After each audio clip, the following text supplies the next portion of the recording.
भाई सर ये बताइए कि कुछ दिनों पहले आपने भिवंडी शहर के डीसीपी सर से मुलाकात की, तो लोगों का अनुमान ये बताया जा रहा है कि भिवंडी शहर के वेस्ट से आप वहां पर एक कैंडिडेट के लिए तौर पर वहां पे आने वाले एमएलए।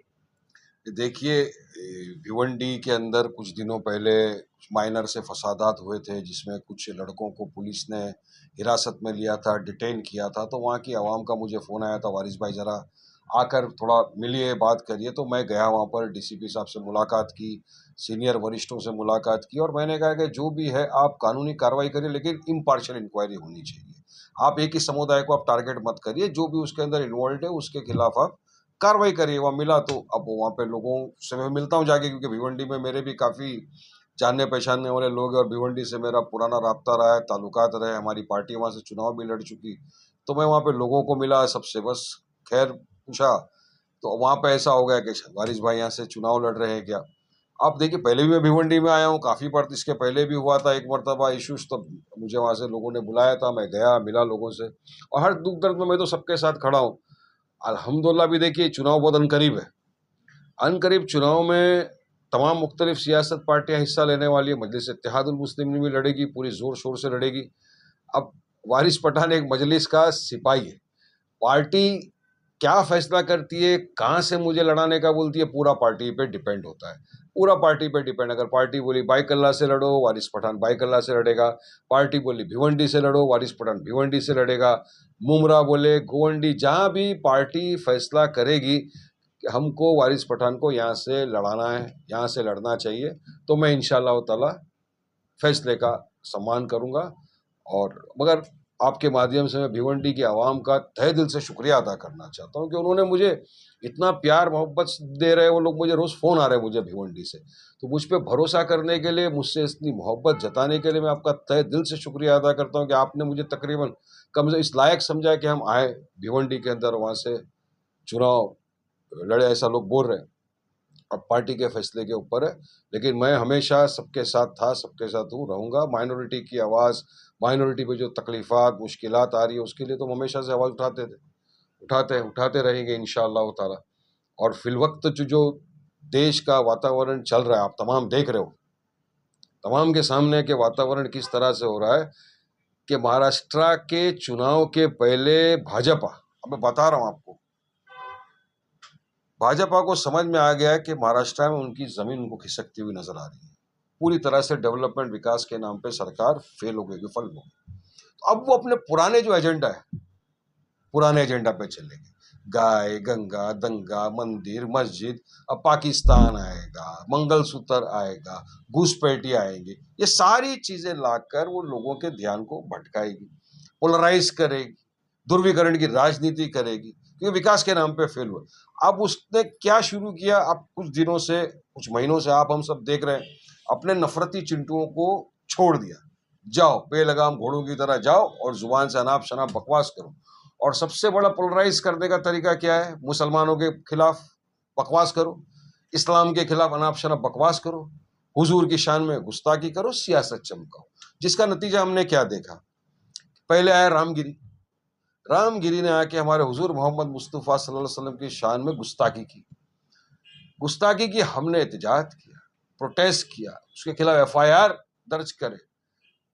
महाराष्ट्र राज्य के मुख्यमंत्री शिंदे साहब उसको स्टेज पे बाजू में बिठाए, और शिंदे साहब ने कहा कि मैं देखता हूं रामगिरी के बाल को भी कौन कैसे हाथ लगा सकता है। तो क्या एक्सपेक्ट करेंगे, मतलब सरकार की शय में इस तरह की अनाप शनाप बकवासें की जा रही है। उसके बाद कुछ दिन नहीं गए तो आ गए छोटा चिंटू, वो छोटा चेतन, छोटा चड्डी बोलता हूं मैं उसको, क्या है वो, राणे, क्या है, हाँ, वो आया। अब वो भाई ने तो आके सीधा ये बोल दिया कि मुसलमानों को मस्जिद में घुसेंगे, चुन चुन के मारेंगे। क्यों अल्फाज, सरकार सो रही है, कोई बोलने को, ऑब्जेक्शन लेने को तैयार नहीं। हम तो बोलते भाई देख भाई, आजा, मैं मस्जिद में बैठा हूँ, जिस मस्जिद में तू बोल मैं बैठता हूँ, तू आजा। आएगा तो इंशाल्लाह तू दो टांग पे, लेकिन जाएगा तू स्ट्रेचर के ऊपर, ये तो गारंटी है मेरी। हलवा है, मुसलमानों को मार देंगे, चूड़िया पहन के बैठे हैं क्या। देखो, मुसलमान डरता किसी के बाप से नहीं है। हम लोग कायदे कानून का पालन करते हैं, संविधान को मानते, इसलिए खामोश बैठते हैं। हमारी खामोशी को हमारी कमजोरी मत समझो। संवैधानिक तौर से चलते हैं, लेकिन इस तरह की अनाप शनाप बकवास करा के भाजपा सरकार महाराष्ट्र राज्य का वातावरण खराब कर दी, पूरी तरह से खराब करने की कोशिश करिए। अब बोल रहे हम, अब तो कथाकथित सेक्युलर पार्टियां जो है महाराष्ट्र में, उनके मुंह में भी दही जमा हुआ है। ये आ गया यति नरसिंहानंद खबीस, इसने तो हद पार कर दी। इस हमारे हुजूर की शान में ऐसे अल्फाज उसके जो मैं आपके चैनलों के तरह बोल भी नहीं सकता। उसके खिलाफ एहतजाज, उसके खिलाफ अरेस्ट, उसके खिलाफ हमने एफआईआर की मांग की। हमने कहा एफआईआर नहीं, एफआईआर का खेल बहुत हो गया। पहले भी उस पर एफआईआर हुआ था, अरेस्ट हुआ, बेल पे आया, छूट गया। उसको बेल की कंडीशन थी कि बाहर आके अनाप शनाप बकवास नहीं करना, फिर भी वो बोलता गया। अब हम चाहते हैं कि उसके ऊपर एनएसए का कानून लगे, उसके ऊपर यूएपी का कानून लगे और सख्त कानून की तरह उसको अंदर डाले। हम देखिए, जब मैं प्रोटेस्ट रैली निकाला, जब नरसिंगा इसका ये हुआ था रामगिरी का, तो इम्तियाज भाई जो हमारे महाराष्ट्र के सदर थे, उन्होंने कॉल दिया था कि तमाम अपने मुसलमान जो भी आशिक रसूल है वो आइए, हम एक प्रोटेस्ट करेंगे, रस्तों पे जाएंगे, सीएम को मिलेंगे, मुंबई जाएंगे, चलो मुंबई का नारा दिया, चलो मुंबई तिरंगा रैली का नारा दिया। और यकीन मानिए, इतना बड़ा प्रोटेस्ट, इतनी बड़ी रैली महाराष्ट्र के इतिहास में कभी मुसलमानों ने नहीं निकाली। सब आ गए, तमाम लोग जो भी पॉलिटिकल पार्टी के थे वो अब सब अपनी पॉलिटिकल आइडियोलॉजी छोड़ के सिर्फ हुजूर की मोहब्बत में पूरे के पूरे मुसलमान रास्ते पर उतर गए। आप सबने देखा क्या आलम था। हम संविधान देना चाह रहे थे सीएम साहब। संविधान क्यों? ये संविधान इक्वालिटी की बात करता है, एकता की बात करता है, मतलब कानून सबके लिए बराबर है। अगर वारिस पठान पे कलम लगती है तो वही कलम हमारे दूसरे हिंदू भाई उस पर भी लगना चाहिए। मगर यहाँ संविधान की धज्जियां उड़ती दिख रही है, कायदे कानून का पूरी तरह से धज्जियां उड़ाया जा रहा है, मजाक बनाया जा रहा है। अब वहीं पर मुफ्ती सलमान अजहरी, उन्होंने एक अशार पढ़ा, किसी के दिल को ठेस नहीं पहुंचाई, कोई भड़काऊ भाषण नहीं दिया। उस अशार पढ़ने पर उनको इमीडिएट अरेस्ट किया और गुजरात में पासा एक्ट के तहत उनको हिरासत में लेकर डाल दिया। आज तक उनको जमानत नहीं। तो ये नरसिंहानंद ने तो पूरे के पूरे देश के विदेश के मुसलमानों के दिलों को ठेस पहुंचाई। इसने भारत देश का नाम विदेश में खराब कर दिया। इसने दंगा भड़काने की कोशिश की और सुप्रीम कोर्ट की गाइडलाइंस के हिसाब से ये पूरा हेट स्पीच की कैटेगरी में आता है। तो सरकार इसको क्यों अरेस्ट नहीं करके यूएपी क्यों नहीं लगाती? और जब तक इनको शय ना हो ना सरकार की, तब तक इतनी भाषा इतनी इस्तेमाल नहीं कर सकती। पूरा बीजेपी सरकार, नरेंद्र मोदी और आरएसएस इनको पूरा प्रोटेक्शन कर रहे हैं, बोल रहा है। मगर ताज्जुब और सोचने वाली बात यह है कि इस पे ऊपर भी प्रोटेस्ट कोई कर रहा है, आवाज उठा रहा है, एफआईआर रजिस्टर कर रहे हैं, मजलिस इत्तेहादुल मुस्लिमीन कर रही है। हैदराबाद के अंदर हमारे पूरे असद ओवैसी साहब जो हमारे प्रेसिडेंट है, वो और सारे एमएलए एमएलसी जाकर एफआईआर किए। उत्तर प्रदेश में हमारे प्रेसिडेंट जो उत्तर प्रदेश के शौकत भाई, वहां पर उन्होंने एहतजाज किया। मुंबई के अंदर भिवंडी के अंदर जहां मजलिस है, वहां पर भी हमने एफआईआर रजिस्टर करवाया सब तरफ। तो हम लोग सब करेंगे, हम कर रहे हैं और करते रहेंगे, वो एहसान नहीं कर रहे। हम माइनॉरिटी की बिल्कुल आवाज है, हम बुलंद करेंगे। लेकिन मेरा सवाल, जो सेक्युलर पार्टी है कथाकथित, 90% मुसलमानों के वोट इनको चाहिए, लेकिन जब मुसलमानों के हक की बात आ गई तो खामोश हो जाते हैं। इसका एक जीता जागता उदाहरण आप सबने देखा होगा। वक्फ अमेंडमेंट बिल 2024 जब पार्लियामेंट में, संसद में पेश हुआ, उस पर बहस चली, तमाम सियासत पार्टी के लोग थे, जिसमें हमारी पार्टी प्रेसिडेंट थे असद साहब, उन्होंने ऑब्जेक्शन लिया और तमाम लोगों ने ऑब्जेक्शन लिया। लेकिन महाराष्ट्र में 9 उद्धव बाला साहेब ठाकरे की पार्टी के 9 सांसद, जिनको मुसलमानों ने भर भर के वोट दिया था, गायब हो गए। तो भाई, आपको खाली मुसलमान वोट के टाइम याद आता है? आप अगर उनके लिए आवाज भी नहीं उठाओगे, पहले तो आप उनका पॉलिटिकल एम्पावरमेंट नहीं करते। 48 सीट महाराष्ट्र में एक भी मुसलमान को आपने नहीं दिया। 18 एमएलसी, एक भी मुसलमान को आपने नहीं दिया। तो आप सिर्फ मुसलमानों के वोट की बात करोगे, और जब उनका काम पड़ेगा, जब उनकी तरफ से आवाज बुलंद करना होगा, जब उनकी हक की लड़ाई करना होगा, तो आप खामोश बैठ जाते हो, आप मुंह में दही जमा के बैठ जाते हो। ये किस तरह की राजनीति है? जनता जनार्दन सब देख रही है। तो आप जनता के भी दिमाग में समझ में आ गया कौन अपना कौन पराया। तो अपनों को जो ठुकराएगा, गैरों की ठोकरें खाएगा, हमेशा याद रखना है।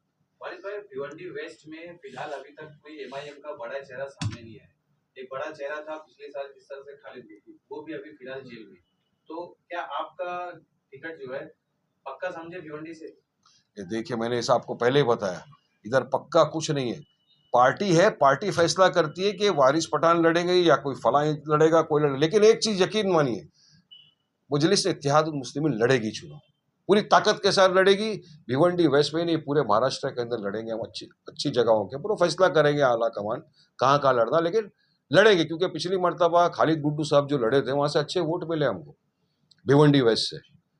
तो वहां पे हमारी बॉडी है, लोग वहां काम कर रहे हैं, सब मिलकर जुड़े हुए हैं, तो इंशाल्लाह ताला लड़ेंगे, वहां से जरूर लड़ेंगे सर, चुनाव आपको इंशाल्लाह। कार्यकर्ताओं ने सिर्फ भिवंडी वेस्ट के लड़ने के लिए आपको उत्सुक बताया कि कुछ भिवंडी शहर के मुद्दे भी बताया? नहीं, भिवंडी शहर के मुद्दों से तो मैं वाकिफ़ हूँ, क्योंकि मैं देखता हूँ भिवंडी में आना जाना है मेरा, लोगों से मेल मिलाप है, वहाँ पे हमारी जो टीम है उससे भी बातचीत होती है। तो इतने बरसों से जब देखिए, आज भी अगर आप भिवंडी में चले जाओ, रस्तों की हालत आप देख लो क्या है, मैं रियल बता रहा हूँ। स्कूल की हालत है क्या है, आप देख लीजिए भिवंडी के अंदर। आज भिवंडी शहर यानी एक लूम का, पावर लूम के लिए इतना बड़ा माना जाता है मालेगांव भिवंडी। आज वहाँ का तरक्की के लिए क्या हुआ इतने बरसों में। और भिवंडी के अंदर मैं आपको एक और बात बताता हूँ, मेरा ताल्लुक भिवंडी से कैसा है और क्यों मुझे वहाँ के बुजुर्ग लोग इतना मोहब्बत भी करते हैं। भिवंडी राइट का जो मसला हुआ था 1974, राइट हुआ था, तो वहाँ पे काफ़ी बच्चे पकड़े थे। उस वक्त वहाँ पे दो वकील जो थे भिवंडी के अंदर, जो उनके केस लड़ रहे थे और पूरे दिलो जान से लड़ रहे थे, वो एक थे बिस्मिल्लाह खान पठान, वो मेरे चाचा थे, और एक थे यूसुफ पठान, वो मेरे वालिद थे। तो मेरे वालिद ने और मेरे चाचा ने उस वक्त भी भिवंडी के यहाँ पर केस लड़ा था। हमारा वहाँ से ताल्लुकात है मेरा, इसलिए मैं भिवंडी में आता हूँ, अपनापन लगता है, अपना फील होता है, महसूस होता है मुझे। आपको आपने अभी कई नाम लिया, भी है, मुमरा भी है, तो ज्यादा उम्मीद आपको कहाँ से लग रही है कि पार्टी आपके? उम्मीद पे दुनिया कायम है, जहाँ से भी पार्टी बोलेगी। अगर पार्टी बोलेगी कि ठीक है वारिस पठान तुमको भिवंडी वेस्ट से लड़ना है, इंशाअल्लाह ताला वारिस पठान लब्बैक करेगा, आ जाएगा वहाँ पे कैंपेनिंग शुरू। वारिस भाई, 2014 के चुनाव में बाइक अल्लाह की आवाम ने आपको यहाँ पे इलेक्टेड करके दिया था एमएलए के लिए, तो क्या इस बार ये बाइक अल्लाह के जो लोग हैं, क्या वो आपको इस बार एमएलए के इलेक्शन में बाइक अल्लाह में देखना चाहेंगे या फिर भिवंडी में? क्योंकि खासकर मैं आप हम काफी बार पूछे भिवंडी में ईस्ट और वेस्ट, पिछले टाइम में ईस्ट का जो है वो समाजवादी को चले गया, तो वेस्ट का जो है वो अब एएमआईएम को चले गए जो सीट। तो क्या इस बार भिवंडी के दोनों सीट पे एमआईएम लड़ना चाहेगी? देखिए, अपने बाइक अल्लाह की बात निकाली तो पहले जवाब दूंगा आपकी बात का। अल्हम्दुलिल्लाह बाइक अल्लाह की आवाम ने बहुत मोहब्बत से नवाजा। 2014 में जब मैं आया, नया था, 16 दिन के अंदर मेरे को कैंपेन किया, इलेक्शन में वहाँ की आवाम ने मुझे 25,000 के ऊपर वोट दिए, मैं जीत गया अल्हम्दुलिल्लाह।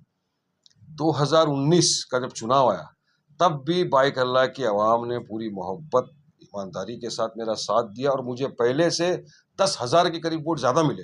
देखिए, हमारे यहाँ 9,000 10,000 वोट ज़्यादा मिलना एक बहुत बड़ी बात होती है। 10,000 के करीब वोट ज़्यादा मिले, मगर इत्तेफाक अल्लाह की जो मर्जी थी कि वहाँ पे कामयाबी नहीं मिली, कोई बात नहीं। लेकिन अल्हम्दुलिल्लाह ऐसा नहीं कि वहाँ पे नाराज़ है। अगर पार्टी बोलेगी कि वारिस भाई को वहाँ से लड़ना चाहिए, वहाँ तो वहाँ से इंशाअल्लाह ताला जो भी पार्टी का फैसला होगा, लेकिन अनकरीब है फैसला, है ना, बहुत अनकरीब है, आ जाएगा। क्योंकि चुनाव अगर घोषित होते हैं तो फिर पार्टी के पास कोई ऑप्शन बचता ही नहीं, उनको कोई ना कोई तो कैंडिडेट घोषित करना ही पड़ेगा। मगर एमआईएम लड़ेगी इंशाअल्लाह। लेकिन सर, अगर आप भिवंडी में आपका कैंडिडेट आता है वेस्ट या ईस्ट से, तो जिस तरीके से देखा गया कि अगर महाविकास आघाड़ी से कोई कैंडिडेट आता है, क्या वोट वहाँ पे कटेंगे?